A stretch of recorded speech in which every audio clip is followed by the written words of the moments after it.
Good morning बच्चों। आज हम कक्षा 8वीं का हिंदी विषय पढ़ेंगे। पाठ है 5 और पाठ का नाम है इब्राहिम गर्दी। एक समय की बात है, सन 1761 में पानीपत का युद्ध हुआ, जिसमें मराठों और मुसलमानों के बीच युद्ध हुआ। इसमें मराठों की दुर्भाग्यवश पराजय हुई और मुसलमान लोग जीत गए।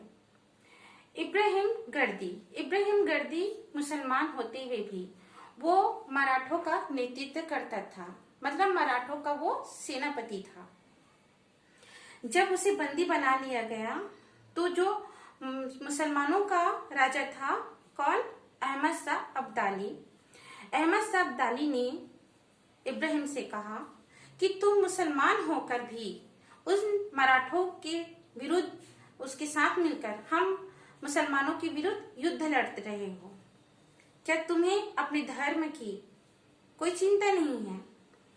तो इब्राहिम ने कहा कि मैं केवल अपने वतन को पूछता हूँ, अपने वतन के लोगों से प्रेम करता हूँ, इसमें जाति पाति कैसा? इब्राहिम गर्दी एक देशभक्त इंसान थे और अहमद अब्दाली जो था वह एक क्रूर धार्मिक कट्टर थे। उन्होंने इब्राहिम से कहा कि तुम मराठों को छोड़कर मेरे यहाँ नौकरी करो, मतलब मेरे सेनाओं के सेनापति बन जाओ।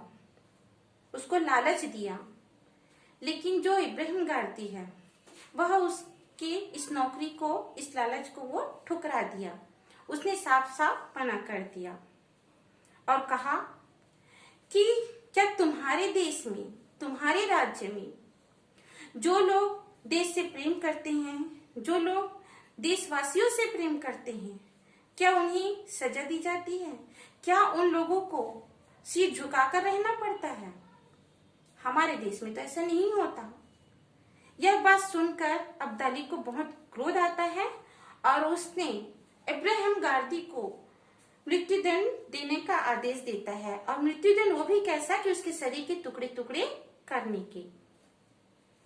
पर इब्राहिम जो गर्दी था वो बहुत ही अपने देश के प्रति कट्टर था। उसके संकल्प के सामने, उसके दृढ़ निश्चय के सामने अब्दाली की ये बातों का उस पर कोई असर नहीं हुआ और वो वीरगति को प्राप्त हुआ। तो बेटा, ये आपका पाठ पूर्ण होता है इब्राहिम गर्दी का। इस पाठ से संबंधित अगर आपको कोई प्रश्न करना है तो आप व्हाट्सएप ग्रुप पर पूछ सकते हैं और इस पाठ का प्रश्न उत्तर आपको PDF के द्वारा दिया जाएगा। Thank you.